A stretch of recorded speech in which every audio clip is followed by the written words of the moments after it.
In this session, let's learn about Oracle 11g. You are thinking, what is G? G stands for grid. Yes, Oracle tagged the Oracle database version with letter G because it supports grid computing. Now you are thinking, what is grid computing? Grid computing is a way of organizing the computer resources such a way that they can be flexible and dynamically allocated. Okay, you see, in this diagram we have 4 servers and there are several users connecting to the server. If we have only one server, then all the load will be on that server, right? And obviously the performance will be degraded. But if you have multiple servers, you can support a huge number of users, and also since the load is shared by all the servers, the performance will be good, right? Yes.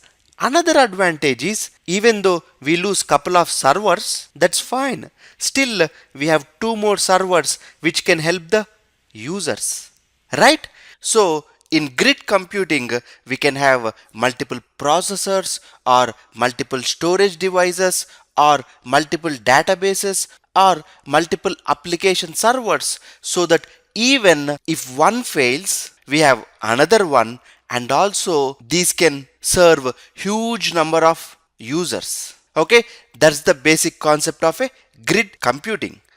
So Oracle took that grid computing concepts and applied to the Oracle database. Let's see how they applied those grid computing concepts.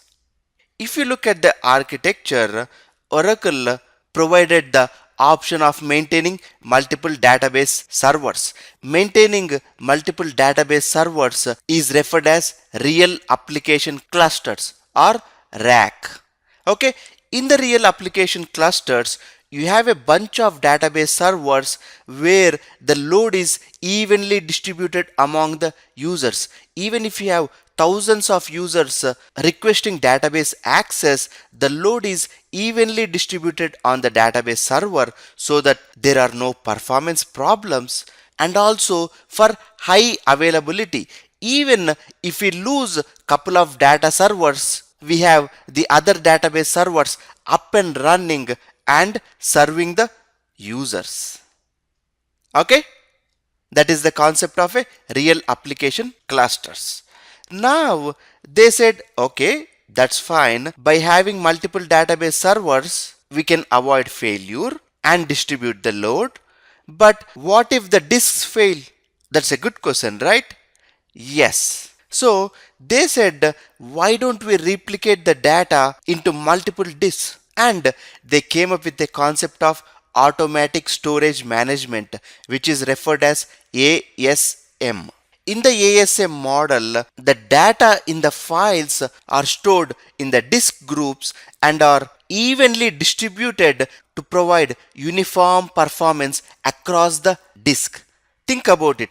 If all the data is stored in one disk, then the processor have to read from that one single disk and the performance will go down.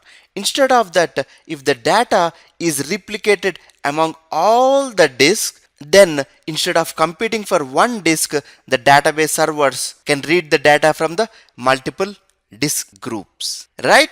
Yes. And the another advantage of using automatic storage management is we can mirror the files. That means we can maintain multiple copies of the same files. Yes, we can maintain multiple copies of the same files so that even if we lose one copy, we will have another copy for the database to run without any failure. Okay? The other advantage of using the automatic storage management is you can add and remove disks from the disk group while the database is still up and running.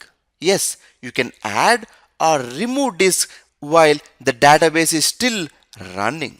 Cool, right?